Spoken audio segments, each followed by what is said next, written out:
إن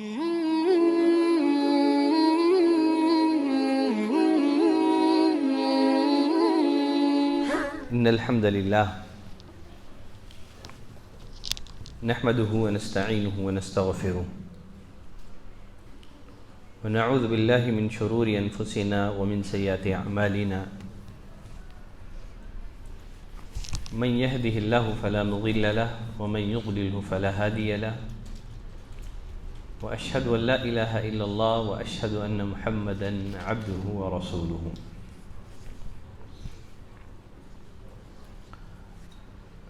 دوزخ میں لے جانے والے اعمال.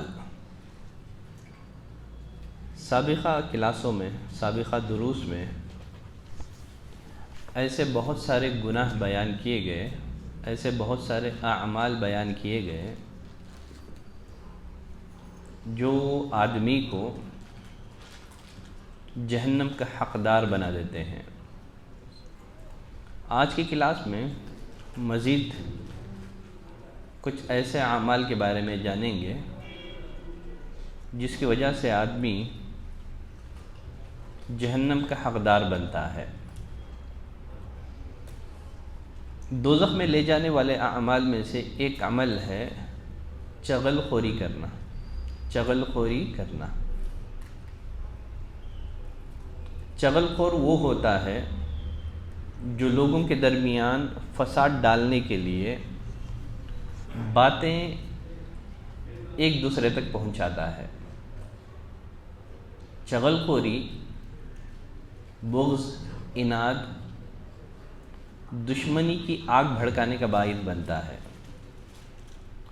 نبی کریم صلی اللہ علیہ وسلم نے فرمایا، حذیفہ بن یمان رضی اللہ تعالیٰ عنہ راوی ہیں، لا يدخل الجنت قتات.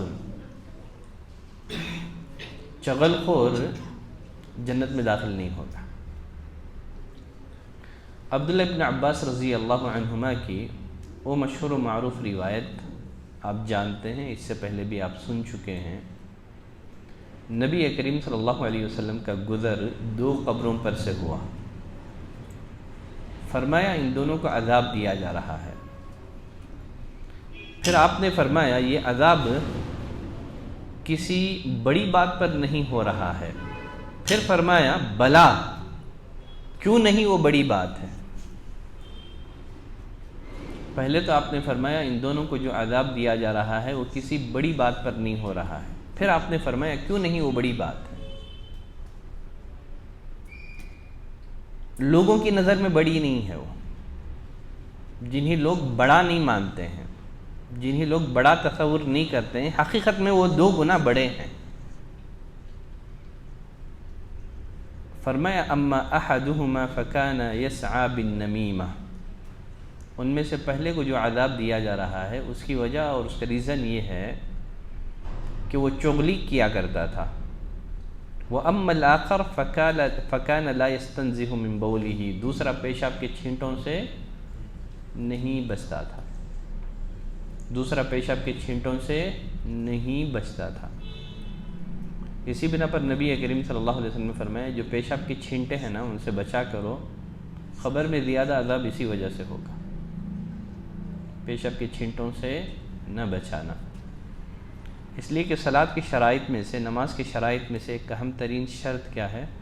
بدن کا پاک ہونا ہے، کپڑوں کا پاک ہونا ہے، اور پھر اسی طرح سے جگہ کا پاک ہونا ہے. اگر بدن پر گندگی ہو، کپڑوں پر گندگی ہو، آدمی صلاۃ ادا کرے تو اس کی صلاۃ اللہ کے ہاں قبول نہیں ہوگی.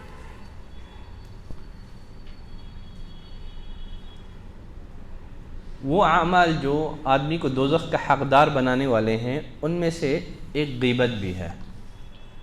لوگوں کے وہ عیوب جو جسم سے متعلق ہیں یا دین اور دنیا سے متعلق ہیں یا اخلاق سے متعلق ہیں، لوگوں کے سامنے اس کی غیر موجودگی میں اس کے پیٹھ پیچھے ان کا تذکرہ کرنا جسے وہ ناپسند کرتا ہو. بلکہ خود ابو ہریرہ رضی اللہ تعالیٰ عنہ کی روایت میں نبی کریم صلی اللہ علیہ وسلم نے غیبت کی تعریف بیان کرتے ہوئے پوچھا اتدرون ما الغیبہ، اے میرے ساتھیوں جانتے ہو غیبت کیا چیز ہے؟ صحابہ نے کہا اللہ و رسول عالم، اللہ اور اس کے رسول بہتر جانتے ہیں۔ آپ صلی اللہ علیہ وسلم نے فرمایا ذکرک اخاک بما یکرہ، اپنے بھائی کا ایسے انداز میں ذکر کرنا جسے وہ ناپسند کرے۔ آپ صلی اللہ علیہ وسلم سے پوچھا گیا افرأیت ان کان فی اخی ما اقول، اللہ کے رسول اگر میرے بھائی میں وہ عیب پایا جاتا ہو جو میں کہہ رہا ہوں اس سے متعلق، پیٹھ پیچھے میں نے اس کی جو برائی بیان کی ہے وہ برائی نہ ہو، واقعتاً وہ عیب اس میں پایا جاتا ہو، تب بھی کیا یہ غیبت شمار ہوگی؟ نبی کریم صلی اللہ علیہ وسلم نے فرمایا ان کان فیہ ما تقول، اگر اس میں وہ بات موجود ہو تو پھر غیبت ہے، اگر وہ بات وہ برائی اس میں موجود نہ ہو تو پھر وہ تہمت ہے۔ اللہ تعالیٰ نے قرآن مجید میں غیبت کو ایک بھیانک صورت سے تشبیہ دے کر کے ہمیں غیبت سے منع کیا ہے، جسے اللہ تعالیٰ نے فرمایا وَلَا يَقْتَبْ بَعْضُكُمْ بَعْضًا، بعض کی غیبت نہ کرے۔ أَيُحِبُّ أَحَدُكُمْ أَن يَأْكُلَ لَحْمَ أَخِيهِ مَيْتًا، کیا تم میں کا کوئی شخص اپنے مردار بھائی کا گوشت کھانا پسند کرتا ہے؟ تو غیبت کرنے کو کس سے تشبیہ دی گئی ہے؟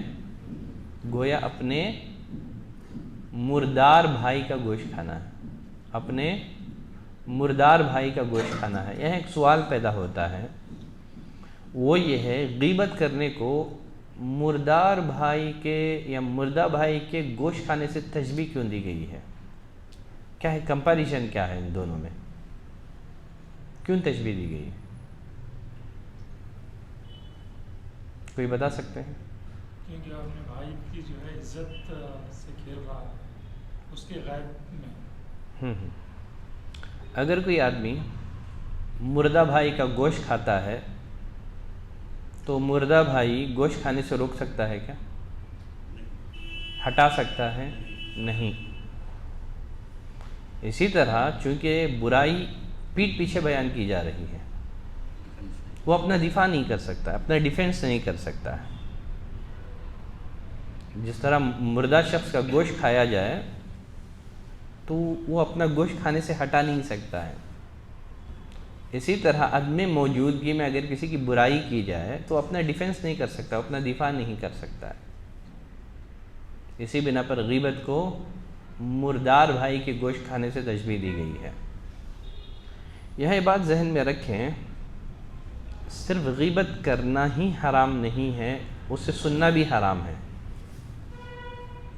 گویا دونوں مردہ بھائی کے گوشت سے لذت حاصل کر رہے ہیں، دونوں مردہ بھائی کے گوشت سے لذت حاصل کر رہے ہیں، غیبت کرنے والا بھی اور سننے والا بھی۔ اگر آدمی کے سامنے غیبت بیان کی جا رہی ہو کسی کی، اگر وہ خاموش رہ کر کے تائید نہ کرے، یا خاموش رہ کر کے اگر وہ تائید کرتا ہے تبھی سامنے والے کو جرأت ہوتی ہے غیبت کرنے کی۔ اگر وہ شروع میں ہی روک دے تو سامنے والا جرأت کرے گا؟ غیبت کیوں کرتا ہے آدمی؟ سننے والے ہیں، تائید کرنے والے ہیں، آپ خاموش رہ کر کے تائید کر رہے ہیں۔ جب آپ خاموش رہ کر کے تائید کریں گے تو سامنے والے کو شہ ملے گی، وہ غیبت کرے گا وہ۔ تو اسی بنا پر صرف غیبت کرنا ہی جرم نہیں ہے، بلکہ غیبت سننا بھی اتنا ہی بڑا جرم ہے، یہ بھی جرم برابر کا شریک ہے یہ۔ بلکہ شریعت کی ہمیں تعلیم یہ ہے کہ اگر کسی مجلس میں کسی مسلمان بھائی کی غیبت کی جا رہی ہو تو ہم دفاع کریں، اس کی عزت اور آبرو کا دفاع کریں۔ اور حدیث میں نبی کریم صلی اللہ علیہ وسلم نے اس کی فضیلت بھی بیان کی، فرمایا من رد عن عرض اخیہ رد اللہ عن وجہہ النار یوم القیامہ، جو کوئی اپنے مسلمان بھائی کی عزت کا دفاع کرے گا اللہ تعالیٰ روز قیامت اس کے چہرے کو جہنم کی آگ سے ہٹا دے گا، دور کر دے گا۔ اگر کسی کے سامنے کسی کی غیبت بیان کی جا رہی ہو، اگر اپنے بھائی کا دفاع کرتا ہے، ڈیفنس کرتا ہے، تو فائدہ کیا ہوگا؟ اللہ تعالیٰ اس کے چہرے کو جہنم کی آگ سے ہٹا دے گا، دور کر دے گا۔ یہ مسلمان کی عزت اور آبرو کے دفاع کرنے کا یہ عظیم فائدہ ہے۔ اگر آپ نے کسی کی غیبت بیان کر دی، علم نہیں تھا آپ کو، کیا کریں گے آپ اس صورت میں؟ غیبت کا کفارہ کیا کرنا ہوگا؟ جس کی آپ نے غیبت کی ہے اس کو آپ کی غیبت کا علم نہیں ہے، جس کی آپ نے غیبت بیان کی ہے اس کو آپ کی غیبت کا علم نہیں ہے. اب جا کر کے آپ اس سے معافی مانگے تو پھر ایک بڑے فتنہ اور فساد کا ایک سبب بھی بن سکتا ہے. جس سے غیبت کی اس سے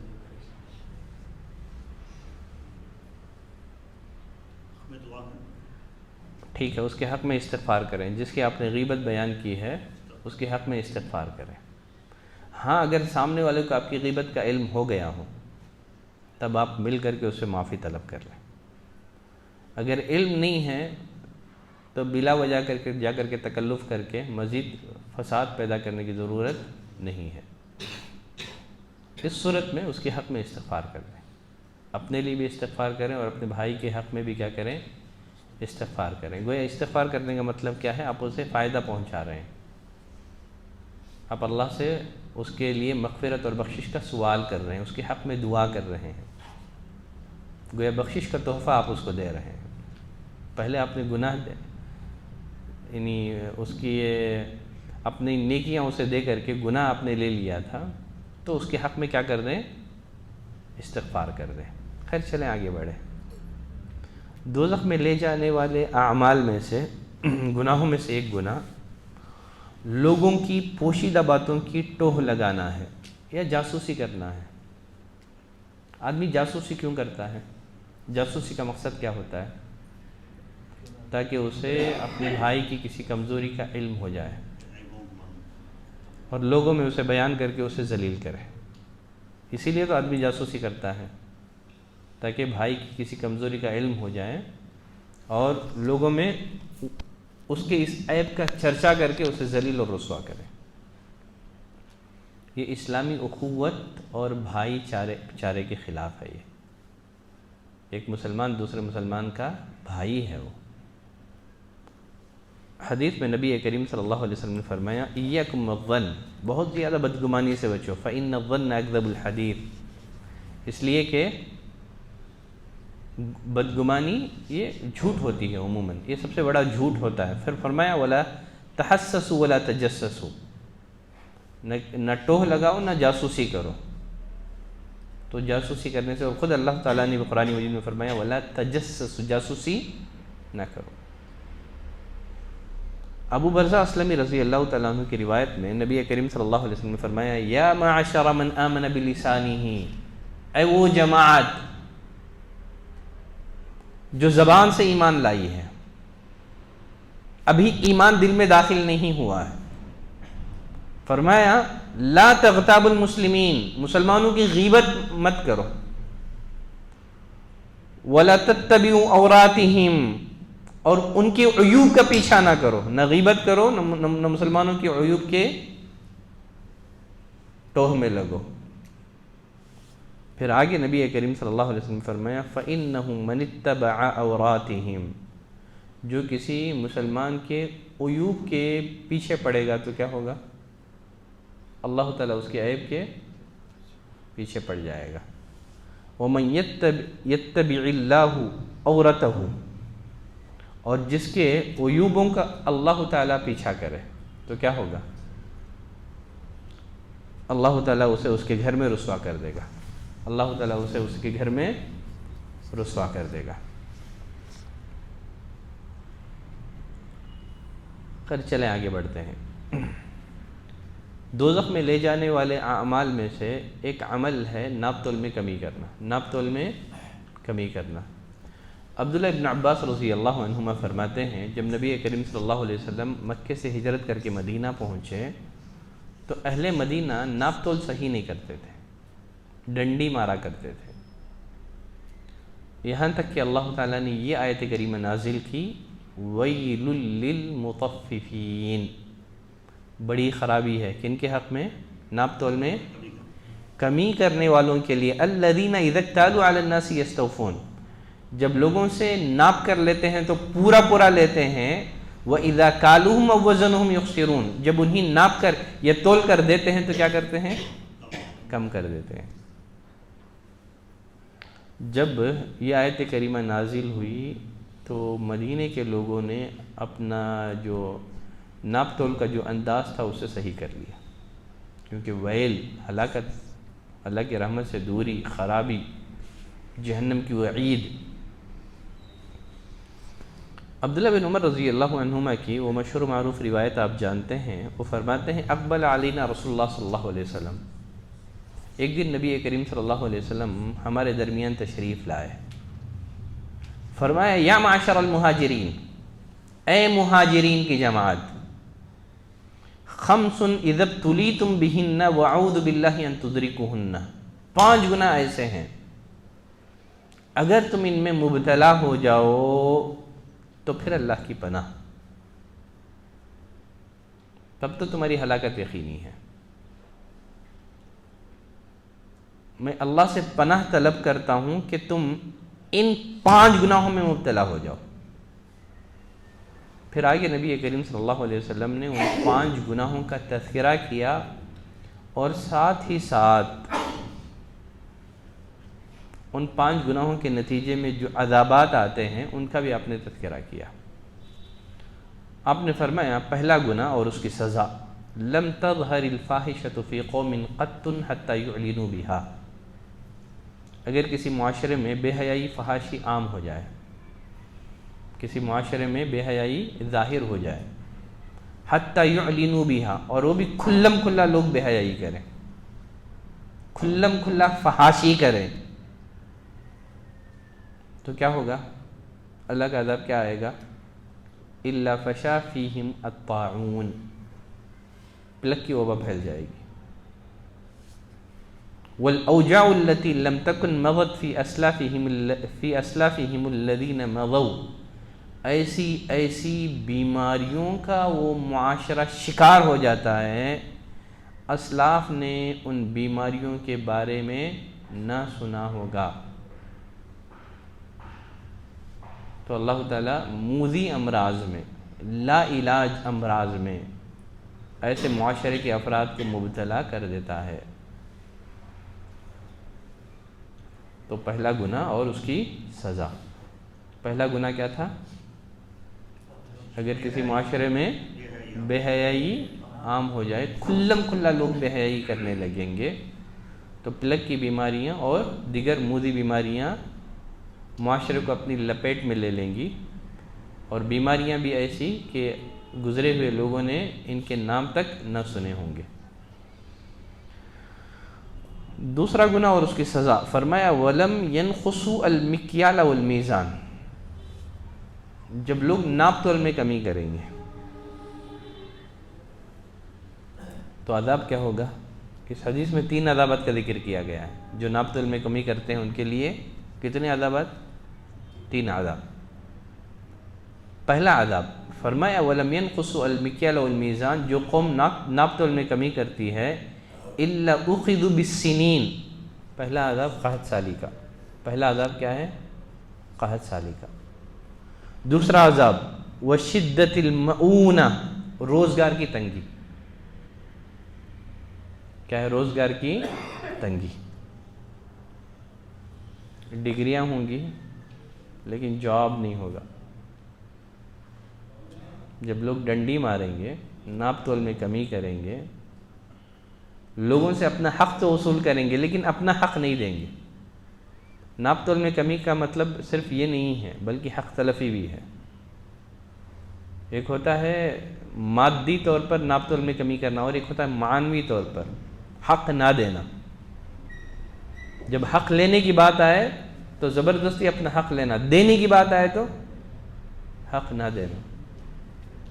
شوہر بیوی سے اپنا حق مانگے، شوہر بیوی سے حق مانگے، لیکن جب حق دینے کی بات آئے تو شوہر بیوی کا حق ادا نہ کرے۔ بیوی بھی شوہر سے حق تو مانگے لیکن حق دینے کی بات آئے تو شوہر کا حق ادا نہ کرے۔ تو شریعت کی تعلیم یہ ہے کہ ہم دوسروں سے حق کا مطالبہ کرنے سے بڑھ کر کے اپنا حق ادا کریں۔ ہمارے معاشرے کا عالمیہ کیا ہے؟ ہم دوسروں کے حق تو ادا نہیں کرتے ہیں، لیکن دوسروں سے اپنے حق کا مطالبہ ضرور کرتے ہیں۔ ماں باپ بچوں کے حقوق ادا نہیں کرتے ہیں، لیکن چاہتے ہیں کہ بچے ان کے حقوق ادا کریں۔ تو یہ بھی کیا ہے؟ ڈنڈی مارنا ہے، یہ بھی ناپ تول میں کمی کرنا ہے۔ اپنے لیے الگ معیار اور دوسروں کے لیے الگ معیار۔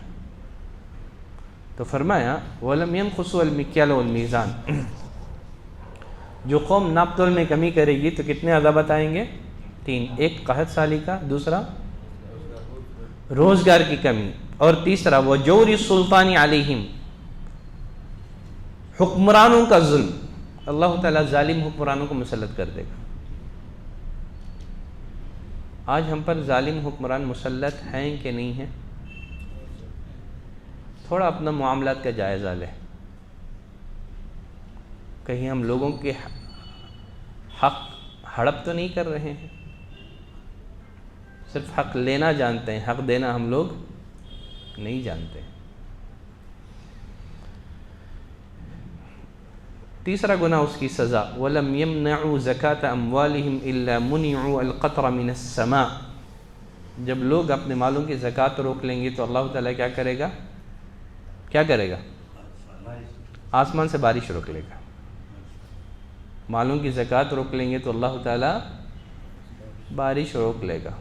لیکن پھر بھی آگے نبی کریم صلی اللہ علیہ وسلم نے فرمایا لولا البہائم لم یمطروا، زمین میں چونکہ چوپائے بھی رہتے ہیں، اللہ کی بے زبان مخلوق بھی رہتی ہے، اللہ پھر بھی بارش بھیج دیتا ہے۔ اگر یہ چوپائے نہ ہوتے تو اللہ بارش ہی نہ برساتا۔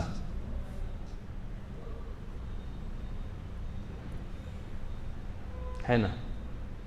آج مسلمانوں کا ایک بڑا طبقہ ایسا ہے جو اپنے مالوں کی زکوٰۃ ادا نہیں کرتا ہے۔ یہ زکوٰۃ ادا کرتا بھی ہے تو ٹھیک ٹھاک ادا نہیں کرتا ہے۔ تو اس معاملے میں بھی مسلم معاشرے میں بہت زیادہ غفلت دیکھی جا رہی ہے۔ یا کچھ لوگ ہیں جو زکوٰۃ تو ادا کر رہے ہیں، لیکن ہمارے معاشرے میں اجتماعی زکوٰۃ کا جو نظم ہے اس کا بھی بہت بڑا فقدان ہے۔ اسی بنا پر زکوٰۃ کے جو فوائد کتاب اور سنت میں بیان کیے گئے ہیں وہ فوائد حاصل نہیں ہو رہے ہیں، وہ نتائج برآمد نہیں ہو رہے ہیں۔ تو اجتماعی زکوٰۃ کا جو نظام ہے اسی سے معاشرے میں موجودہ غربت کا خاتمہ ہو سکتا ہے۔ کتنے گناہ ہو گئے؟ چوتھا گناہ وَلَمْ يَنْقُضُوا عَهْدَ اللَّهِ وَعَهْدَ رَسُولِهِ، جب لوگ اللہ اور اس کے رسول کے وعدوں کو توڑیں گے، اللہ کے عہد کو توڑیں گے اور رسول سے کیے ہوئے عہد کو توڑیں گے۔ کیا ہے اللہ اور اس کے رسول کا عہد؟ لا الہ الا اللہ جب ہم نے اس کلمے کا اقرار کیا تو گویا ہم نے عہد کیا، کس بات کا؟ شرک نہیں کریں گے، اللہ کی عبادت اس کی بندگی کریں گے۔ جب محمد رسول اللہ کا ہم نے اقرار کیا تو گویا ہم نے عہد لیا کہ ہم ہر معاملے میں نبی کی اطاعت کریں گے، تصدیق کریں گے، آپ نے جن باتوں سے روکا ہے اس سے رک جائیں گے، اللہ کی عبادت آپ کے طریقے کے مطابق کریں گے۔ یہ عہد ہے کہ نہیں ہے؟ یہ صرف کلمہ نہیں ہے، ایک پرومس ہے۔ یہ اسی کلمے کو پڑھ کر کے آدمی اسلام میں داخل ہوتا ہے، ایک عہد ہے یہ۔ فرمایا جب کوئی قوم اللہ اور اس کے رسول کے ساتھ کیے ہوئے عہد کو توڑتی ہے إِلَّا سَلَّطَ اللَّهُ عَلَيْهِمْ عَدُوًّا مِّن غَيْرِهِمْ، اللہ تعالیٰ ان پر ان کے علاوہ کے دشمن کو مسلط کر دیتا ہے۔ کیا ہوگا؟ وہ دشمن کیا کرے گا؟ فرمایا فَأَخَذُوا بَعْضَ مَا فِي أَيْدِيهِمْ، ان کی پراپرٹی پر یہ ناحق قبضہ جما لے گا۔ جب لوگ اللہ اور اس کے رسول کے وعدوں کو توڑیں گے تو اللہ تعالیٰ ایسے ظالموں کو مسلط کر دے گا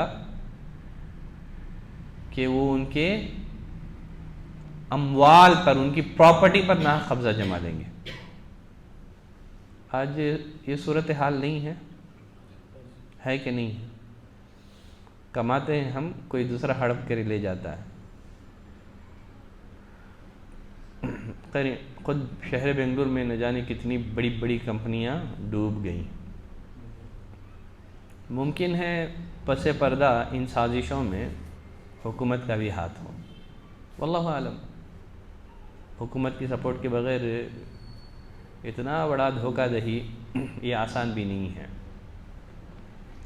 خیر چلیں، جو بھی ہو اللہ حفاظت کرے۔ پانچواں گناہ اور اس کی سزا، فرمایا وَمَا لَمْ تَحْكُمْ أَئِمَّتُهُمْ بِكِتَابِ اللَّهِ، جب ان کے ائمہ اللہ کی کتاب کے مطابق فیصلہ نہ کریں اور اللہ کی نازل کردہ شریعت کو اختیار نہ کریں، إِلَّا جَعَلَ اللَّهُ بَأْسَهُمْ بَيْنَهُمْ، تو اللہ تعالیٰ ان میں لڑائی ڈال دیتا ہے۔ اختلاف کے موقع پر ہمیں تعلیم کیا ہے؟ کیا تعلیم دی گئی ہے؟ اطیعوا اللہ و اطیعوا الرسول، اے ایمان والوں، یا ایھا الذین آمنوا اطیعوا اللہ و اطیعوا الرسول فإن تنازعتم فی شیء فردوہ الی اللہ والرسول۔ جب بھی اختلاف ہو تو اپنے اختلافات کو کتاب اور سنت کی روشنی میں حل کرنا ہے، اپنے اختلافات کو لوٹانا ہے۔ جب بھی کوئی مسئلہ درپیش ہو کتاب اور سنت کی روشنی میں اپنے مسائل کو حل کرنا ہے۔ فرمایا جب ان کے ائمہ اللہ کی کتاب سے فیصلہ نہ کریں، اللہ کی نازل کردہ شریعت کو اختیار نہ کریں، لوگوں کے خود ساختہ قوانین کو اہمیت دیں، تو پھر کیا ہوگا؟ اللہ تعالیٰ ان میں لڑائی ڈال دیتا ہے۔ آج مسلمانوں میں جو خانہ جنگی عام ہے، اس کی وجہ یہ ہے کہ ہم نے کتاب اور سنت کو اپنا حکم نہیں مانا، قرآن اور سنت کو اپنا حکم ہم نے تسلیم نہیں کیا۔ دوزخ میں لے جانے والے اعمال میں سے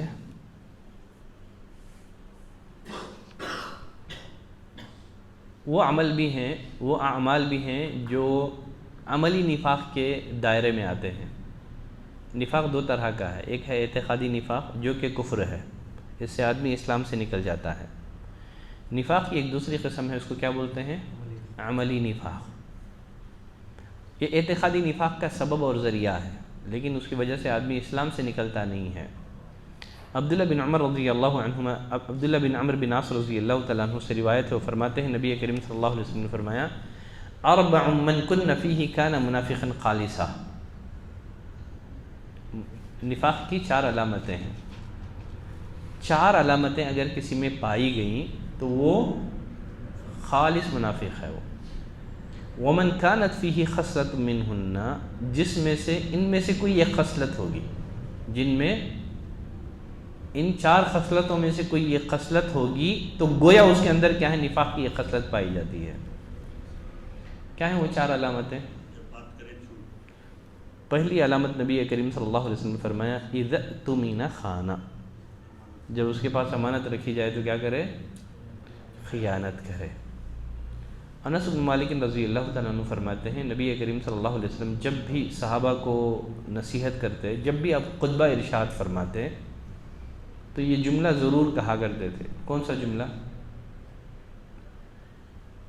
لا ایمان لمن لا امانت لہ، لا ایمان لمن لا امانت لہ، اس کا ایمان نہیں ہے جس کے اندر امانت کی پاسداری نہیں ہے، ولا دین لمن لا عہد لہ، جس کے اندر عہد کی پاسداری نہیں ہے، پابندی نہیں ہے، اس کا کوئی دین نہیں ہے۔ جو امانت کی پاسداری نہیں کرتا اس کے ایمان کا کوئی اعتبار نہیں ہے۔ امانت کا مطلب کیا ہے؟ اسلام میں امانت کا بھی بہت وسیع تصور ہے، صرف مالی امانت ہی نہیں ہے۔ آپ کسی عہدے پر ہیں، آپ مدرس ہیں، موظف ہیں، تو یہ بھی ایک امانت ہے۔ اگر اس میں خیانت کرتے ہیں، آپ اپنے جاب کو صحیح طور سے ادا نہیں کرتے ہیں، گویا وہ بھی کیا ہے؟ ایک طرح سے خیانت کرنا ہے۔ کوئی آپ کو راز کی بات بتاتا ہے، وہ بھی کیا ہے؟ امانت ہے۔ آپ راز کی بات دوسروں تک پہنچاتے ہیں، یہ امانت میں خیانت کرنا ہے۔ اگر کسی سے کوئی مشورہ طلب کیا جائے، کسی سے کوئی مشورہ طلب کیا جائے تو اس کو امین بنایا جا رہا ہے، اگر وہ سامنے والا غلط مشورہ دے رہا ہے تو وہ امانت میں خیانت کر رہا ہے۔ مسجد کی کمیٹی تشکیل دینی ہے تو ایسے لوگوں کو مسجد کی ذمہ داری سونپنی ہے جو اس کے لائق ہو، جن کے اندر اہلیت پائی جاتی ہو۔ اگر آپ کسی آدمی کو کسی عہدے پر محض اس بنا پر فائز کر دیتے ہیں کہ وہ آپ کا رشتہ دار ہے، آپ قابلیت اور اہلیت اس کو نظر انداز کر رہے ہیں، ایسے لوگوں کے حوالے عہدے اور مناصب سونپ رہے ہیں جو اس عہدہ اور مناصب کے قابل نہیں ہیں، تو گویا آپ کیا کر رہے ہیں؟ امانت میں خیانت کر رہے ہیں۔ تو صرف مالی امانت نہیں ہے، امانت کا تصور اسلام میں بہت وسیع ہے۔ اسی بنا پر نبی کریم صلی اللہ علیہ وسلم نے فرمایا، جب امانت کو ایسے لوگوں کے حوالے کر دیا جائے جو اس کی اہلیت نہیں رکھتے ہیں، تو پھر قیامت کا انتظار کرو، پھر قیامت کا انتظار کرو۔ خیر چلیں آگے بڑھتے ہیں۔ تو فرمایا 4 خصلتیں ایسی ہیں جس کے اندر پائی جائیں، وہ کیا ہے؟ وہ خالص منافق ہے، پیور منافق ہے وہ۔ جس کے اندر ان 4 میں سے کوئی ایک خصلت پائی گئی تو گویا اس کے اندر نفاق کی ایک خصلت پائی گئی۔ دوسری خصلت کیا ہے؟ اذا حدث کذب، بات کرے تو جھوٹ بولے۔ نبی کریم صلی اللہ علیہ وسلم نے فرمایا، علیکم بالصدق، سچائی کو لازم پکڑو، سچائی اختیار کرو۔ سچائی آدمی کو نیکی کا راستہ دکھاتی ہے، وَإِنَّ الْبِرَّ يَهْدِي إِلَى الْجَنَّةِ، نیکی جنت کا راستہ دکھاتی ہے۔ آدمی سچ بولتا ہے، سچ کی تلاش میں رہتا ہے، یہاں تک کہ وہ اللہ کے ہاں کیا لکھ دیا جاتا ہے؟ نام اعمال میں اگر سچا لکھ دیا جائے آپ کے فائنل رزلٹ کے طور پر، کافی ہے کہ نہیں ہے؟ پھر فرمایا جھوٹ سے بچو۔ آدمی فَإِنَّ الْكِذْبَ يَهْدِي إِلَى الْفُجُورِ، جھوٹ آدمی کو گناہ کی طرف لے جاتا ہے، گناہ آگ کی طرف لے جاتا ہے۔ آدمی جھوٹ بولتا ہے، جھوٹ کی تلاش میں رہتا ہے، حَتَّى يُكْتَبَ عِنْدَ اللَّهِ كَذَّابًا، یہاں تک کہ اللہ کے ہاں کیا لکھ دیا جاتا ہے؟ جھوٹا۔ اگر آپ کے نام اعمال میں جھوٹا لکھ دیا جائے تو پھر کیا ہوگا معاملہ؟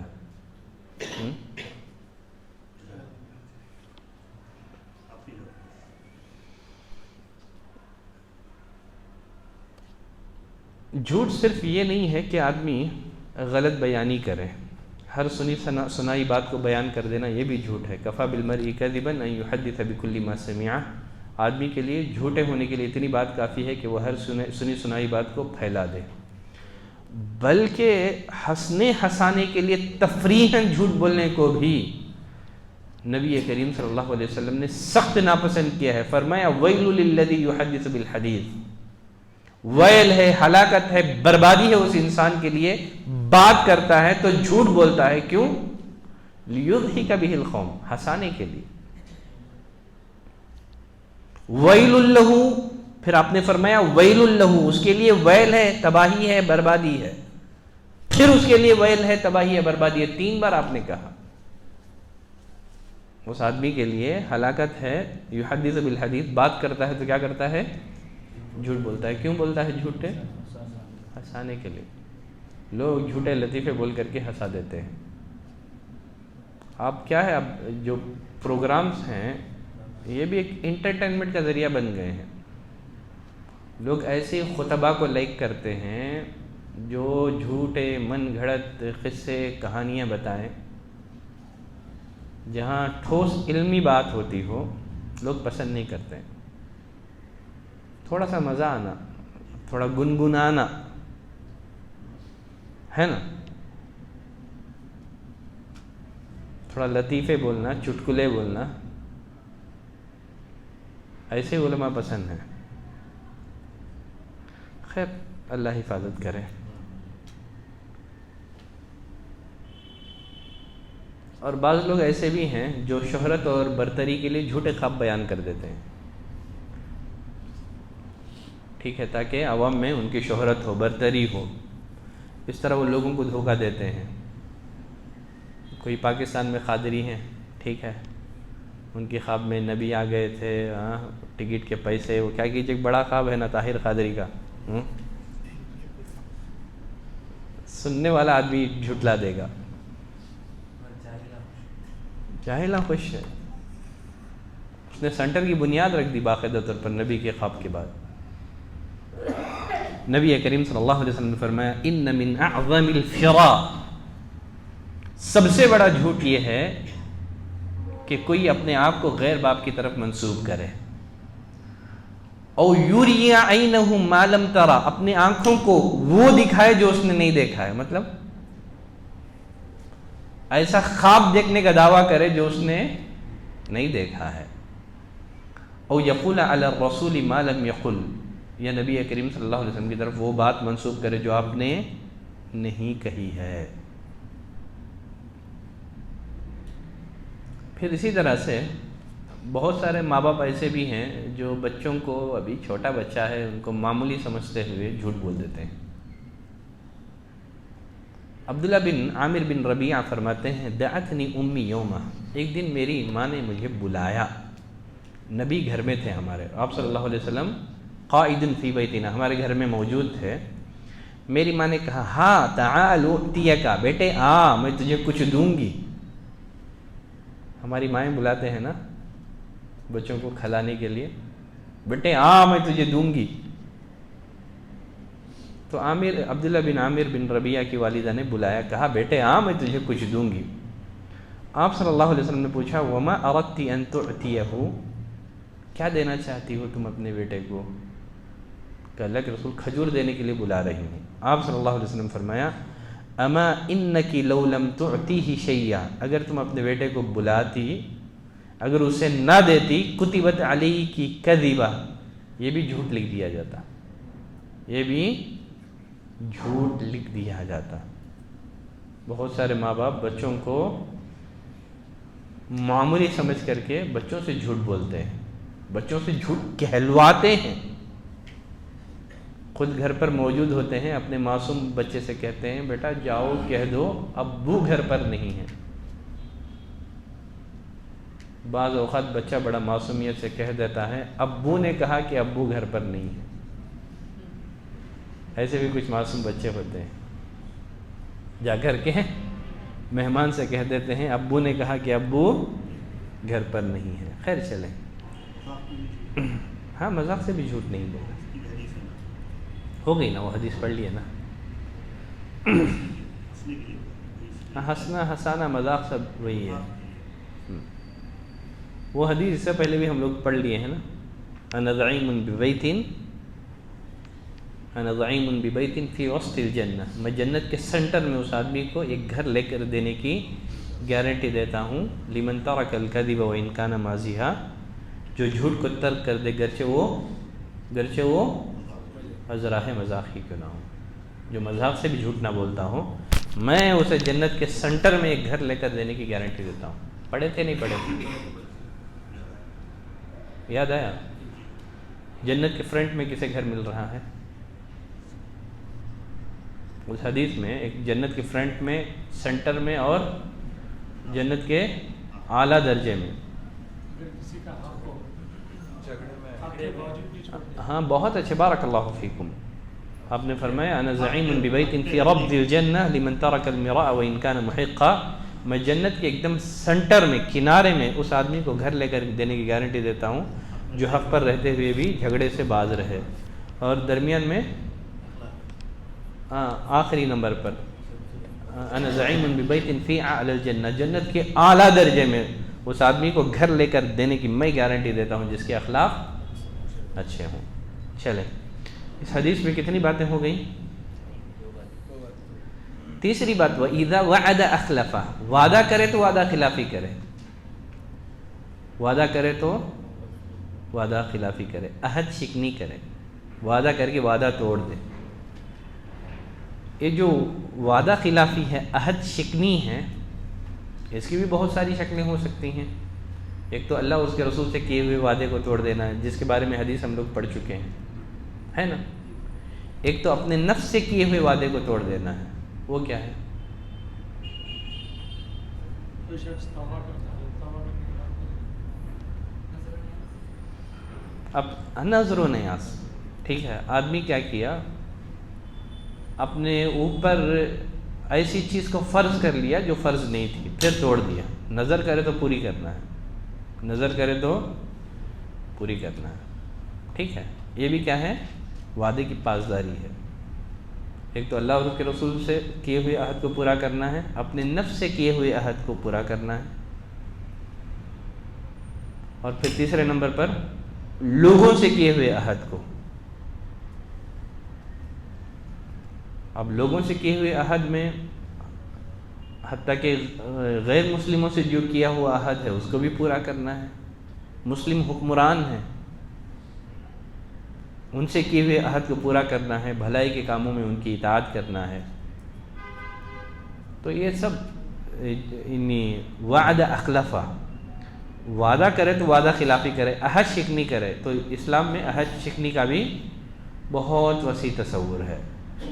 اللہ نے فرمایا الذین ینقضون عہد اللہ من بعد میثاقہ، جو لوگ اللہ سے کیے ہوئے مضبوط عہد کو توڑ دیتے ہیں، جن کو جوڑنے کا اللہ نے حکم دیا ہے اس کو کاٹتے ہیں، زمین میں فساد مچاتے ہیں، اولئک هم الخاسرون، یہی لوگ خسارے سے دو چار ہوں گے۔ پھر فرمایا فبما نقضهم میثاقهم لعناهم وجعلنا قلوبهم قاسیہ، چونکہ انہوں نے وعدہ خلافی کی، عہد شکنی کی، تو ہم نے کیا کیا؟ لعناهم، ان پر لعنت بھیج دی اور ہم نے ان کے دلوں کو سخت کر دیا۔ تو یہ وعدہ خلافی کا نقصان ہے، اس کی وجہ سے آدمی لعنت کا شکار ہو جاتا ہے اور اس کا دل سخت بنا دیا جاتا ہے۔ چلیں آگے، اور کیا ہے اس حدیث میں؟ 3 خصلتیں ہو گئی۔ جب امانت رکھی جائے تو خیانت کریں، بات کرے تو جھوٹ بولے، وعدہ خلافی کریں۔ چوتھے نمبر پر وَإِذَا خَاصَمَ فَجَرَ، جھگڑے تو گالی گلوچ کرے۔ نبی کریم صلی اللہ علیہ وسلم نے فرمایا المستبان ما قال، گالی گلوچ کرنے والے جو بھی کہتے ہیں نا، گناہ کس کے اوپر؟ شروع کرنے والے پر، بشرطے کہ مظلوم زیادتی نہ کرے، بشرطے کہ مظلوم زیادتی نہ کریں۔ اگر مظلوم زیادتی کر بیٹھے تو پھر وہ گنہگار ہو جائے گا۔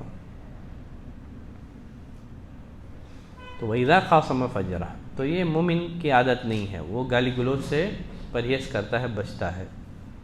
کتنا وقت ہو گیا؟ 40؟ کہاں وقت کی برکت کہاں چلی گئی ہمارے؟ پھر چلیں 1 2 3 پڑھ لیں گے۔ قیامت کی نشانیوں میں سے ایک نشانی،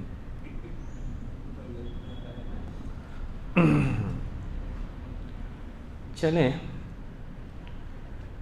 جہنم کی طرف لے جانے والے گناہوں میں سے ایک گناہ ہے موسیقی، میوزک اور آلات موسیقی، موسیقی اور آلات موسیقی۔ اللہ نے فرمایا وَمِنَ النَّاسِ مَن يَشْتَرِي لَهْوَ الْحَدِيثِ، لوگوں میں بعض ایسے بھی ہیں جو لغو باتوں کو خریدتے ہیں، لِيُضِلَّ عَن سَبِيلِ اللَّهِ بِغَيْرِ عِلْمٍ، تاکہ بغیر علم کے لوگوں کو گمراہ کر سکیں، وَيَتَّخِذُهَا هُزُوًا، اور اسے ہنسی اور مذاق بناتے ہیں، اولئک لہم عذاب مہین، ایسوں کے لیے کیا ہے؟ رسوا کرنے والا عذاب ہے، ایسوں کے لیے رسوا کن عذاب ہے۔ تو اللہ نے فرمایا لوگوں میں سے بعض ایسے ہیں جو لہو الحدیث خریدتے ہیں۔ لہو الحدیث سے مراد ہر وہ چیز جو آدمی کو اللہ کے کلام سے، نماز سے غافل کر دے، ہر وہ چیز جو آدمی کو کلام الہی سے، قرآن سے، نماز سے غافل کر دے۔ علامہ ابن القیم رحمۃ اللہ علیہ فرماتے ہیں میوزک کا سب سے بڑا نقصان یہ ہے کہ میوزک کا عادی جو انسان ہوتا ہے نا، قرآن مجید سے دلچسپی ختم ہو جاتی ہے۔ وہ ایک صفحہ قرآن مجید کی تلاوت نہیں کر سکتا، وہ گھنٹے گھنٹے گانے سنے گا لیکن ایک صفحہ قرآن اس سے پڑھا نہیں جاتا۔ علامہ ابن القیم رحمۃ اللہ علیہ فرماتے ہیں کسی بھی مومن بندے کے دل میں قرآن کی محبت اور میوزک کی محبت جمع نہیں ہو سکتی۔ جب ایک محبت آتی ہے تو دوسری محبت خود بخود اٹھا لی جاتی ہے۔ جو انسان گانے بجانے کا عادی ہو، میوزک کا عادی ہو، اس کے دل میں پھر قرآن کے لیے کوئی رغبت، کوئی دلچسپی نہیں رہ جاتی ہے۔ جو قرآن کا عادی ہو پھر اسے میوزک میں کوئی لذت اور سرور حاصل نہیں ہوتا ہے۔ ہمارا کیا معاملہ ہے؟ اگر نوجوانوں سے کہو نا فجر کے بعد 10 منٹ قرآن پڑھو، کتنا بچے کا دیکھو وہ، ہاں ڈانس کرے گا، لیکن وہی موبائل ہاتھ میں تھما دو، یوٹیوب میں ایسے ہی گھنٹے گھنٹے بیٹھا رہے گا، 3 گھنٹے 4 گھنٹے معلوم ہی نہیں ہوگا۔ تو فرمایا لوگوں میں سے بعض ایسے ہیں جو لہو الحدیث خریدتے ہیں،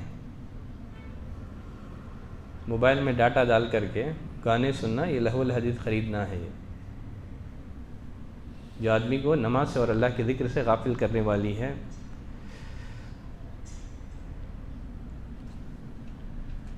ابلیس نے اللہ سے مہلت مانگی تھی، اے اللہ مجھے مہلت دے تاکہ میں تیرے بندوں کو گمراہ کر سکوں۔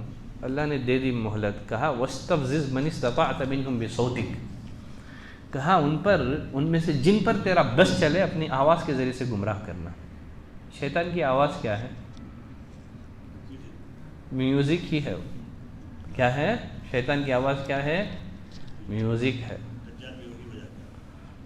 پھر صحیح بخاری کی روایت ہے، نبی کریم صلی اللہ علیہ وسلم نے فرمایا لَيَكُونَنَّ مِنْ أُمَّتِي أَقْوَامٌ، میری امت میں ایسے لوگ پیدا ہوں گے يَسْتَحِلُّونَ الْحِرَّ وَالْحَرِيرَ وَالْخَمَرَ وَالْمَعَازِفَ، جو ریشم کو، بدکاری کو، شراب کو اور آلات موسیقی کو کیا کر لیں گے؟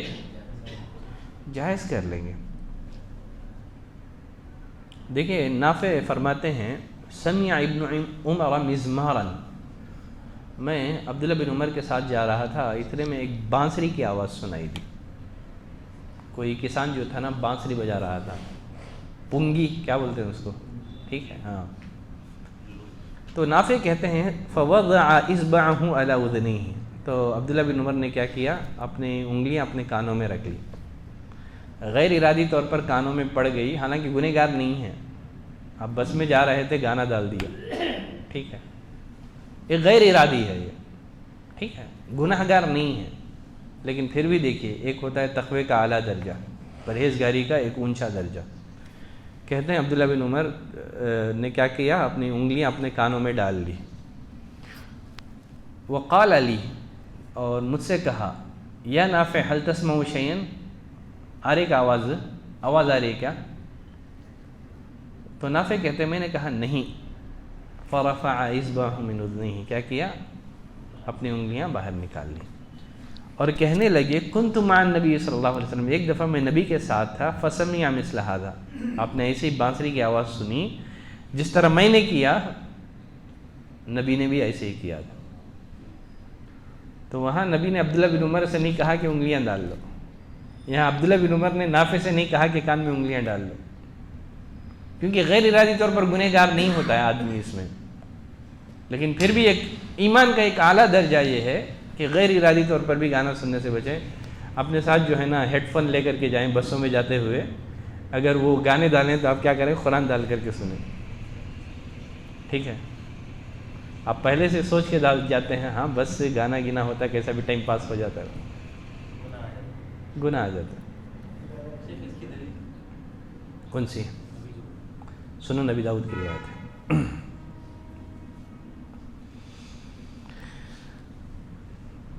ابو مالک اشعری فرماتے ہیں، سنن ابن ماجہ کی روایت ہے، لَيَشْرَبَنَّ نَاسٌ مِّنْ أُمَّتِي الْخَمْرَ، میری امت کا ایک گروہ ضرور شراب پیے گا، لیکن نام بدل کر۔ نام بدلنے سے حقیقت بدلتی ہے؟ نہیں بدلتی۔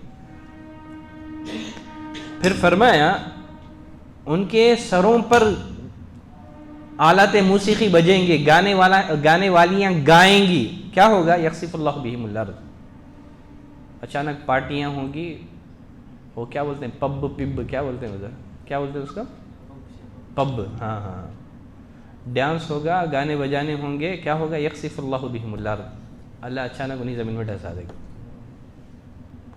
او یجعل منہم القردۃ والخنازیر، اور ان میں سے بعض کو اللہ تعالیٰ سور اور کیا کرے گا؟ بندر بنا دے گا۔ اللہ بنا چکا ہے کہ نہیں بنا چکا ہے پہلے؟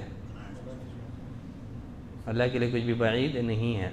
بنی اسرائیل سور بنائے جا چکے ہیں، بندر بنائے جا چکے ہیں اس سے پہلے۔ اس کا ذکر اللہ نے خود قرآن مجید میں کیا ہے۔ فَقُلْنَا لَهُمْ كُونُوا قِرَدَةً خَاسِئِينَ، فَقُلْنَا لَهُمْ كُونُوا قِرَدَةً خَاسِئِينَ۔ بس کریں گے دوزخ ملے جانے والے اعمال کی فہرست سے؟ آگے بڑھیں گے ایمان بالقدر کی طرف؟ گناہ بہت زیادہ ہیں، لگتا ہے جو میرے پاس ہیں وہ، ورنہ پورے تو نہیں ہوں گے، جو میرے پاس ہیں وہ ہو جائیں گے، جو میں جمع کیا ہوں وہ ختم کر سکتے ہیں۔ کچھ گناہ میں جمع کر کے رکھا تھا وہ خود نہیں ہو پا رہے ہیں۔ ہم لوگ 47 تک آئے ہیں، لگ بھگ 47 نہیں، ابھی 65 ہیں۔ نہیں 65 نہیں ہے، پورے 65 پیج ہیں، 47 کو آئے ہیں، ابھی 18 پیج ہیں۔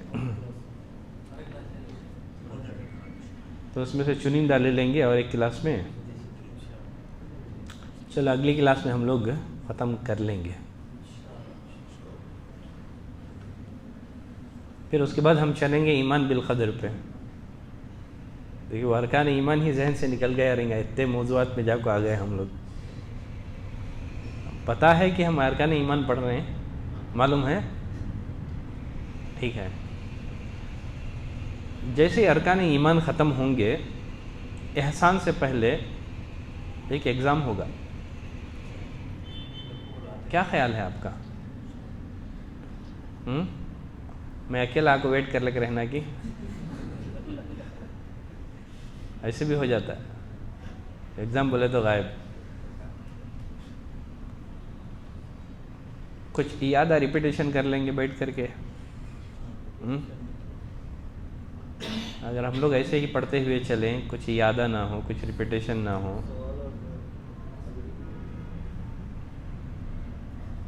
کیا کریں گے؟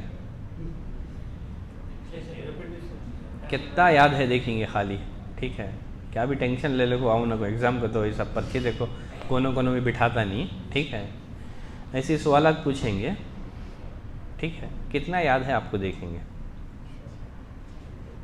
کر لیں گے سوالات جوابات؟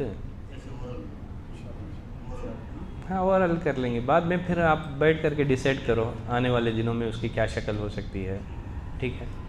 اب تو ایسے ہی ہوگا، اب تو زبانی ہوگا۔ آنے والے دنوں میں جب کتاب کمپلیٹ ہو جائے گی، پھر اس کے بعد ہم لوگ سوچیں گے اس کے لیے کیا شکل ہم لوگ اختیار کر سکتے ہیں۔ ویسے پہلے ایسے ہی لائٹلی ڈسکس ہو چکی ہے، لیکن ابھی کوئی چیز فائنل نہیں ہوئی ہے۔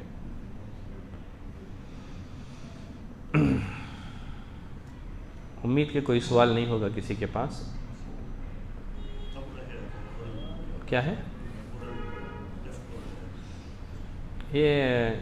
ہو جانے دو، یہ تقدیر ہونے دو، تقدیر پر ایمان ہمارا، کیونکہ تقدیر پر ایمان بھی بہت اہم ہے، ٹھیک ہے؟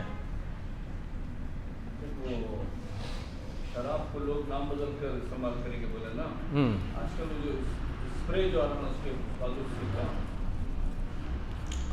اس سے پہلے میں بتا چکا ہوں آپ کو، اس بارے میں ایک سوال آیا تھا، غالباً آپ تھے یا نہیں تھے میں نہیں جانتا ہوں۔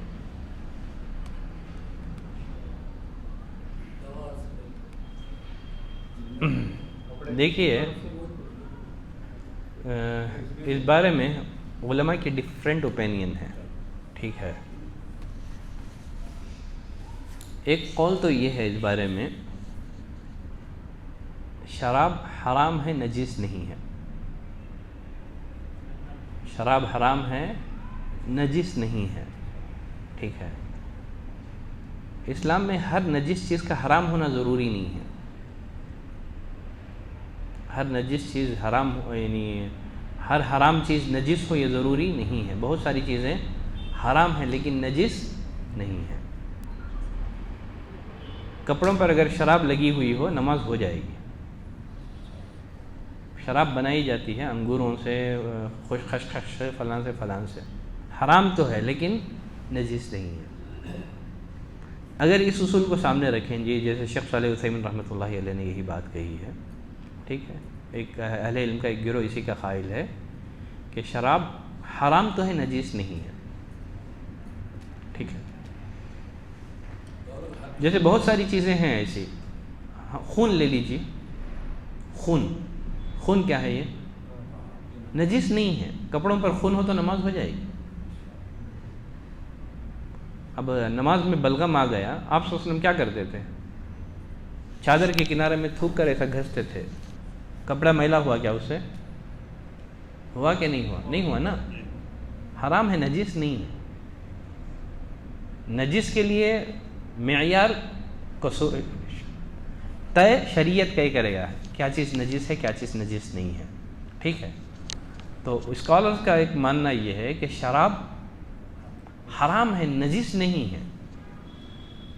جب یہ ہم اس فتوے پر عمل کریں گے تو پھر آپ کا اشکال ہی ختم ہو جائے گا. پرفیوم پینا حرام ہے، شراب کا پینا حرام ہے، وہ نجس نہیں ہے. اگر کپڑے وغیرہ میں تو ایک اوپینین یہ ہے، ٹھیک ہے. تو یہاں مسئلہ حل ہو گیا. بعض اہل علم کا ماننا یہ ہے کہ یہ وہ الکوہل نہیں ہے جو پیا جاتا ہے. وہ پیے گا تو آدمی مر جائے گا. اس میں جو الکوہل کی جو ملاوٹ ہوتی ہے وہ ایک سمجھیے ایک طرح کا کیمیکل ہے. وہ ایک طرح کا کیمیکل ہے وہ، ٹھیک ہے. تو وہ شراب نہیں ہے، وہ جو پیا جاتا ہے وہ، ٹھیک ہے. اس کے لیے شراب کا وہ حکم نہیں لگے گا وہ، ٹھیک ہے. وہ ایک الگ چیز ہے. وہ